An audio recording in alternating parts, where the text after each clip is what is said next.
Vaccine के लिए आंदोलन क्यों नहीं? जी हाँ दोस्तों, ये बड़ा अजीब आपको सुनने में लगेगा, लेकिन आज हम देख रहे हैं कि हमारे देश में तरह तरह के आंदोलन हो रहे हैं। कहीं किसान आंदोलन चल रहे हैं, अभी पेट्रोल के लिए आंदोलन शुरू हो गया है, कहीं महंगाई के लिए आंदोलन हो रहा है, कहीं अन्य मुद्दों पर जोर शोर से आंदोलन किए जा रहे हैं। लेकिन जो सबसे अहम मुद्दा है वो आज है कोरोना और वैक्सीन।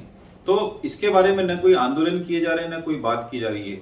हमारे देश में वैक्सीन को उपलब्ध हुए 2 माह बीत चुके हैं और हमारी साइंटिस्ट ने बड़ी ही तत्परता दिखाते हुए इस विश्व स्तरीय वैक्सीन को तैयार किया है और जिसको लेने के लिए कई देश कतार में लगे हुए हैं।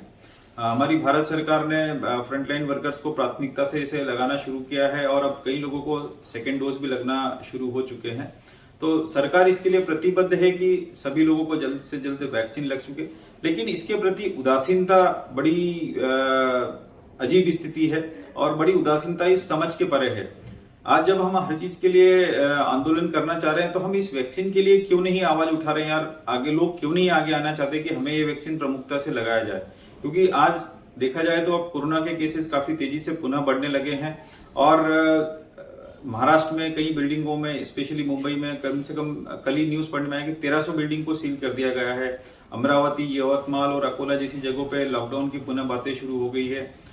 और भी इंदौर की अगर हम बात करते हैं तो हमारे शहर में आज से 10 दिन पहले ये आंकड़ा करीबन 18 केसेस पर डे से तक आ गया था और जो बढ़ के अब 130-140 केसेस पर डे तक हो गया है और ये बड़ी ही स्थिति धीरे धीरे गंभीर होती जा रही है।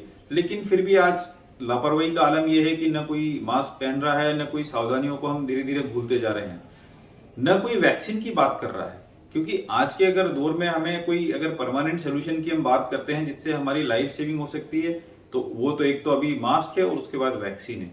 लेकिन जिन लोगों को आज वैक्सीन ऑफर किए जा रहे हैं उनमें से भी कहीं ऐसा सुनने में आ रहा है कि 25% लोग ही टर्न अप हो रहे हैं, कहीं 50% लोग ही टर्न अप हो रहे हैं। जहां तक डॉक्टर्स और फ्रंटलाइन वर्कर्स का है तो उन्होंने तो हर चीज से लगवा लिया है और हम इसे अपना सौभाग्य मानते हैं कि सरकार ने प्राथमिकता से डॉक्टर्स कम्युनिटी को ये तवज्जो दी है, क्योंकि सबसे ज्यादा रिस्क पे आज डॉक्टर कम्युनिटी है तो उन्हें तो सबसे पहले लगना चाहिए। दूसरे स्टेज में सरकार ने 50 वर्ष से अधिक के लोगों को वैक्सीन लगाने का लक्ष्य रखा है। पर जो मुझे सबसे ज्यादा आश्चर्य होता है कि जब हम हर छोटी बड़ी चीजों के लिए, हर समस्या के लिए आंदोलन करते हैं तो आज वैक्सीन के लिए न कोई बात कर रहा है, न कोई आंदोलन कर रहा है। आज हमारी 130 करोड़ की पॉपुलेशन है इस देश की और अभी तक केवल 1 करोड़ लोगों को वैक्सीन लगा है और इसकी रफ्तार काफी धीरे है और जिसे बढ़ाई जाना चाहिए। तो आज आम पब्लिक को सबसे पहले आगे आकर इसके लिए बात करना चाहिए, सरकार से ये निवेदन करना चाहिए, आंदोलन करना चाहिए कि भाई हमें तेजी से वैक्सीन लगाया जाए। हमारे देश में वैसे भी कई समय से वैक्सीनेशन कई अन्य बीमारियों के लिए भी किया जाता है तो आज हमारा इंफ्रास्ट्रक्चर काफी अच्छा है वैक्सीन के लिए, जो आज अगर इसको फ्रीली अवेलेबल किया जाए और जल्दी जल्दी लगवाया जाए तो कई लोगों को एक साथ वैक्सीनेट किया जा सकता है। अभी हाल ही में कुछ दिन पहले पेपर में पढ़ने आया था कि 10 करोड़ डोज रेडी रखे हुए हैं। तो आज 10 करोड़ डोज रेडी रखे हुए तो वो इतना धीरे धीरे वैक्सीनेशन क्यों हो रहा है? इसकी स्पीड को बढ़ा जाना चाहिए और सबसे इंपॉर्टेंट है कि पब्लिक में आज उत्साह होना चाहिए जो कि देखने में नहीं आ रहा कि उन्हें वैक्सीन लगे। क्योंकि जब तक आपको वैक्सीन नहीं लगेगा, जब तक इस अदृश्य वायरस का खतरा आपके ऊपर मंडराता रहेगा।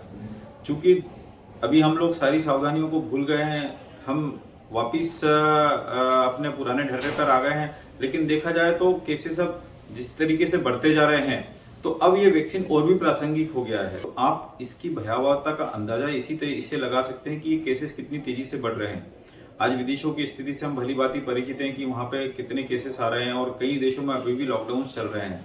तो क्या हम दोबारा लॉकडाउन की तरफ जाना चाहते हैं या बढ़ रहे हैं?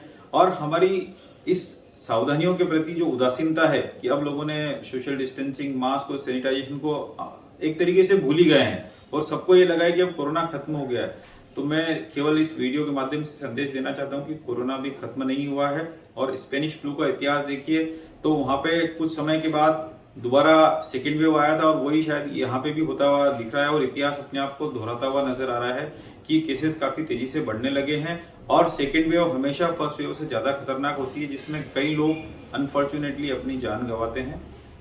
मैं और मेरा परिवार ऑलरेडी संक्रमित हो चुका है और हमें एक वैक्सीन का डोज भी लग चुका है। लेकिन मुझे इस वीडियो के माध्यम से संदेश देना है कि आज सबसे पहले जनता को आवाज उठानी चाहिए, सरकार से गुजारिश करनी चाहिए तो इस वैक्सीन के बारे में कि आज 10 करोड़ डोज हमारे देश में रेडी हैं तो हमें ये आशा करनी चाहिए कि सरकार इस वैक्सीनेशन की स्पीड को बढ़ाए। लोगों को आगे स्वयं आना चाहिए कि हमें वैक्सीन लगवाना है, ताकि जल्द से जल्द, जब तक लोग वैक्सीनेट नहीं होंगे तब तक इस कोरोना वायरस से मुक्ति मिलना शायद संभव नहीं, नजर नहीं आता है।